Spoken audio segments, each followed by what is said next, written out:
USC's defense was becoming offensive, and a change was made shortly after the Washington game. And now Alex Grinch needs a replacement as USC searches for its new defensive coordinator. I'm going to give you my five top choices to become USC's next DC on this episode of Trojans Talk on Tap. Go Trojans go, LBC pouring Cardinal and gold. The next man up is the next Heisman. Only bleed USC, yes we've been built to win. Catch roses while we ball all across the map. Too strong, fight on as Trojan Talk on Tap. Thanks for joining me for another episode of Trojans Talk on Tap. I'm your host, Rick Anaya. You can hit me up on Twitter at LBC Trojan. So glad that you could join me for another episode. And thank you to all who have subscribed and checked out the channel in the last month and a half. We're growing and appreciate everyone here for joining me to talk USC football, college football, and at the end of every episode, I give you a craft beer recommend to upgrade your tailgate beer. And in this episode, as I mentioned earlier, we're going to get into my five top choices to replace Alex Grinch as USC's new defensive coordinator. But let's set the table a little bit. Let's rewind. Trojans, if you remember, that Washington game, that was the worst display of defense that I've seen at USC, and I've been watching USC football for 45 years. We could not get a stop. And then to hear Lincoln Riley in the press conference say that we were a penalty away from winning this game, that the game had changed, perhaps on a holding penalty, I can't accept that. And there were excuses throughout the year and last year on close losses. Starting with the Utah game this year, where USC lost at home in a rematch to a team without Cam Rising, who featured a pig farmer at quarterback. I'm sorry, but the excuses were happening too frequently, too often. And up until that Washington loss, USC had lost 3 out of 4 games. And apparently, when Lincoln Riley woke up, maybe he was encouraged by some people in the university leadership that, yes, Lincoln, this is not a championship defense that you had talked about. And you apparently, Lincoln, you know what a championship level defense looks like. There were others that maybe pointed out what I'm going to share with you of what a championship level defense looks like. But before I get to that, let me know, did USC make the right call by firing Alex Grinch? Were they was it too little too late? When do you think when do you think they should have fired him? Was it after the Washington game? Should have been at the end of last year? Should have been after a Notre Dame game? Let me know what your thoughts are. I'd like to hear about them. I personally think that a change needed to be made, and there are others that think that you got to wait till the end of the year to fire Alex Grinch. Sorry, a precedent has happened at USC where coaches, in fact, head coaches, were fired during the year. Go back to Clay Helton. Go back to Steve Sarkisian, and obviously the most famous, Lane Kiffin on the tarmac. So when a change needs to be made, university leadership, board of trustees, president, all aligned will make a change. So the fact that Alex Grinch got fired during the season, not a surprise, needed to happen. Glad it did. So Lincoln Riley talked about knowing what a championship level defense looked like. And let's be honest. He was given carte blanche when he was hired by Mike Bohn and Brandon Sosna and Carol Folt back at the end of 2021. And Mike Bohn and Brandon Sosna are no longer here. Carol Folt is. And we have a new AD in Jen Cohen. So there's a different leadership. There's a different standard, a different expectation. And apparently that wasn't being met. So taking a look at the last 10 national championships, this is in the college football playoff era. This is the most modern data. The offenses of the national championship ranked those 10 years, average offensive ranking was 8.7 on a national basis, and the defense was 6.9. The average delta, meaning what was the difference in ranking between offense and defense over the last 10 years, it averaged at a 12. And to give you an example, this last year, Georgia won the national championship. Their offense was ranked number 5. Defense was ranked number 5. The delta would be 0. The year before, when they won their first national championship, they had that outstanding defense, as you recall. Their offense under Stetson Bennett for that first national championship was ranked number 9. The defense, number 1. The delta would be 8. So that is what a national championship looks like today with respect to defense. let's take a look at the runners-ups. Who are the teams that lost that national championship that still qualified? Their average ranking was 10.1. The defense slightly lower. That's to be expected, 27.8. The average delta is a 23.7. So it's a slight step down because, hey, they're the runner-ups. Let's compare to what Trojans know. The most recent national championships, Pete Carroll. Perhaps some of you are a little bit too young to remember the Pete Carroll era. Thanks for tuning in. Hey, we're going to educate you about some college football history. For those that are my age and that enjoyed, that were there to watching the Pete Carroll, we know what a championship level defense is. We see it with our eyes, and now we're going to back it up with facts because that's what we do here on LBC Trojans channel, on Trojans Talk on Tap. That's what we're going to do. It's all about the facts and what we see with our eyes, backing it up. So Pete Carroll had 9 years here, glorious years. Average ranking, offense was 25. The defense was 13.2, which makes sense because Lincoln Riley was a defensive coach. The average delta was 23.8. So the national championship runner-ups the last 10 years had a delta of very similar, 23.7. Pete Carroll had a quality team every year, in and out. Take a look at the 03 national championship team. Offense was 5, defense was 17, a delta of 12. 04, that great year where they blew out Oklahoma in the Orange Bowl 55-19. The offense was ranked number 6, the defense 3, a delta of 3. Championship level team. That's what a championship level defense looks like, Lincoln Riley. So let's look at Lincoln Riley's resume just to compare. And we're going to take a look at the 7 years. Finishing 7th year in college football as a head coach. Here at USC with another game against UCLA, and then obviously the bowl game. In his 7 years at Oklahoma and USC, his offenses have been superb. We know that, a 4.3 average, and the defenses just haven't been there, a 77.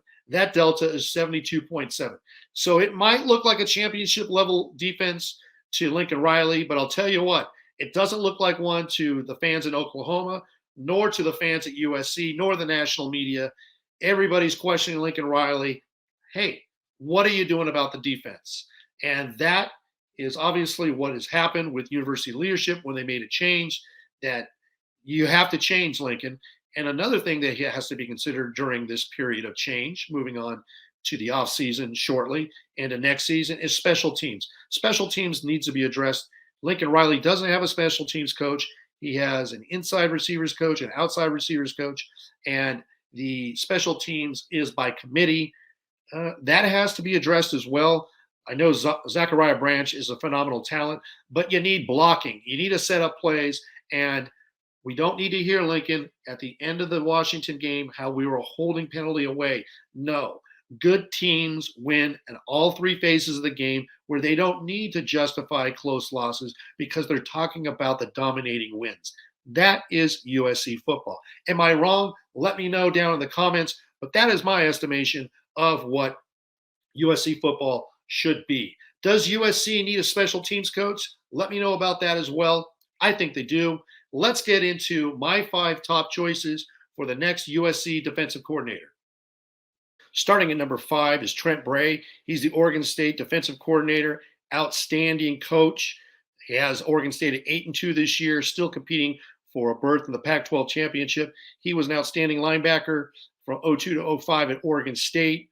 He was a GA and linebacker coach under Mike Riley before going to Lincoln, Nebraska, when Riley was hired as the Nebraska coach. He was there from 2015 to 2017. He was interim coach after Mike Riley was fired, so he knows how to recruit Southern California, the West Coast, and obviously the Big Ten. He came back, was hired by Jonathan Smith as the linebackers coach back in 2018. And in 2022, he became the defensive coordinator. And he improved Oregon State's defense from the 70s in scoring defense and yards per play.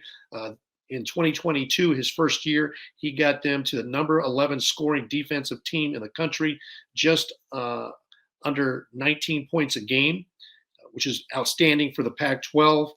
Numbers have gone up slightly this year because you have an outstanding Pac-12 and quarterbacks. Take a look at his salary. He's under contract through 2024, making $750,000 a year. This gentleman knows how to find. He's working with 2 and 3-star talent, developing talent. He knows how to develop defensive talent and obviously get them to perform at a championship level. So number 5 choice is Trent Bray. The salary is manageable. Whether or not he comes, that's another choice. But USC could double his salary and improve his situation. Another thing to consider is that Oregon State doesn't know what their future is. And so maybe Trent Bray has an opportunity to solidify his future with USC, moving to the Big Ten and getting a chance to lead a team to the college football playoff, working with Lincoln Riley. My 4th choice for USC's new defensive coordinator is Joe Rossy. He's currently the Minnesota defensive coordinator. His salary is $1.2 million. He's got a contract through 2025 with a $250,000 buyout. Joe Rossy, similar to Trent Bray, he finds 2 and 3-star talent, develops the talent, knows how to do so. He was a top 10 in scoring and total defense in 2021 and 2022. Outstanding defensive coach. Numbers have gone up this year. Minnesota's not having as good as a year. They're 5-5, but he's shown he knows how to recruit the Big Ten, play defense in the Big Ten, understands the teams that are there. Joe Rossy is my candidate, also my number 4 candidate for a USC defensive coordinator. My 3rd choice for defensive coordinator, you got to pick up the phone and you got to call Phil Parker. This is an outstanding defensive coordinator. He has made Iowa just an amazing defensive team. He's been in the top 6 nationally in scoring defense and total defense the last 2 years. Currently has the number 3 scoring defense and number 3 total defense. He is basically like Lincoln Riley, but for defense.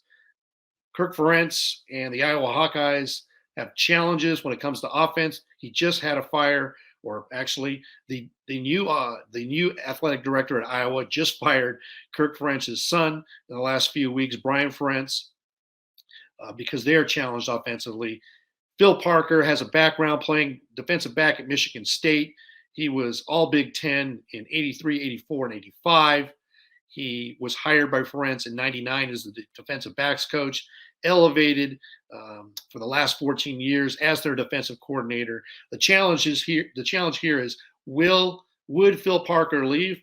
Hey, the new AD at Iowa makes things interesting. Kirk Ferentz has been around for 25 years. There's transfer portal, NIL. How long will Kirk be there? What is Phil Parker's future? You have to get on the phone with him and make an offer. Make him pay him over $2 million and make him a associate head coach if that, in fact, is part of what would make Phil Parker say yes. But this is an outstanding coordinator that you have to get in contact with and make an offer. Before I move on to number 2 and number 1, what do you think of my first 3 choices? Is there somebody that you would consider as the defensive coordinator for USC? Put that down in the comments. This is being recorded on November 16th. There are candidates out there that currently are employed that I'm not including in my top 5, and that would be obviously Dave Aranda is still the head coach at Baylor, and Tom Allen is the head coach at Indiana. Don't know if they would make my top 5, but I'm not considering them at this point. Moving on to number 2, an outstanding candidate is Manny Diaz. He was a former head coach of the Miami Hurricanes the last 2 years. He's been an outstanding defensive coordinator at Penn State, working with James Franklin. His current salary situation is this last year he was owed $8 million still by the University of Miami. He got a new contract by James Franklin this year, which equated to the top 3 defensive coordinator salaries in the Big Ten. So that was believed to be a minimum of 1.1. He is not under contract for 2024. It is speculated that Manny Diaz is looking for, and many would consider him to be a head coach. This is a guy who turned around Penn State's defense. They are in the top 10 nationally in scoring defense and total defense, and just a heck of a coach. And this would be a situation where USC would have to offer this guy north of $2 million. Do what you need to do. Make him an associate head coach. So there's incentive for him to turn around USC. It's the Big Ten. He understands the Big Ten. That's a bonus that USC has to consider when they're negotiating going into the Big Ten next year. And you take him away from Penn State. And ironically, USC is hosting Penn State next year at the Coliseum. So do what you need to do. Manny Diaz is an excellent candidate for number 2. I think it's no surprise who would be our number 1 choice. And obviously, that would be none other than Jim Leonard. He's currently the Illinois defensive analyst. He's owed $1 million by Wisconsin this year, and he's making just over $112,000 a year from Illinois as their defensive analyst. He's not under contract for 2024. Yes, there's speculation that he is looking to become an NFL head coach or a defensive coordinator, but you have to get him on the phone. This guy was outstanding as a player at Wisconsin. He also played special teams. This guy understands that the margins are thin, and he knows what it takes to win from a defensive and special team standpoint. He can come in as an associate head coach, and who knows? Also provides insurance. Maybe Lincoln Riley doesn't want to be a head coach in college football anymore. Maybe he wants to go to the NFL. If he chooses to make that move, because, hey, let's face it, being a head coach in college football is totally different. It has changed in the last 5 years with the transfer portal, NIL, recruiting year-round, recruiting to retain your roster. As we're ending this season, going into the transfer portal, opening on December 4th. There's a lot of changes that have happened to college football, and maybe Lincoln Riley doesn't want to put up with that anymore. If that's the case, then he can walk away from his contract, and you have the insurance with somebody like Jim Leonard. But you have to get Jim Leonard on the phone and sell him on USC, the opportunity to help lead the Trojans into the Big Ten, which Jim Leonard is fully familiar with, being an outstanding player and coach in the Big Ten for several years and an outstanding 10-year NFL career. Yes, he has a family, and maybe not LA's not for him, but you pay him what he needs to be paid, make him an associate head coach, and make him say no. So those are my top 5. Let me know what you think of those top 5. Appreciate you joining me here on the LBC Trojan channel for this episode of Trojans Talk on Tap. Make sure to like the video, subscribe, and share it with your friends. Trojans, upgrade your tailgate beer. I've got one for you. And Lincoln Riley needs to make some changes on defense and, like I'd mentioned before, special teams. I've got a beer for you. It's from Boomtown Brewery in LA, downtown LA. It is called Nose Job, West Coast IPA. Yes, USC does need a nose job. This is a aromatic IPA. It's got 4 different hops. It's got Amarella, Citra, Galena, and Nugget hops. You get aromas of tropical fruit, citrus, and lychee supposedly with a black currant undertone. So let's give it a go.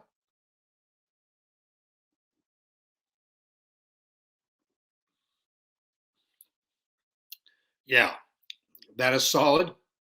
They don't get as much aromatics as they described on the can, but the IPA taste, very West Coast, fruit forward, hoppy.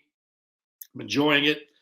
Cheers, and let's hope we get a great defensive coordinator and fight on and beat the Bruins. Go Trojans, go. LBC pouring cardinal and gold. The next man up is the next Heisman. Only bleed USC, yes, we've been built to win. Catch roses while we ball all across the map. Too strong, fight on, it's Trojan Talk on Tap.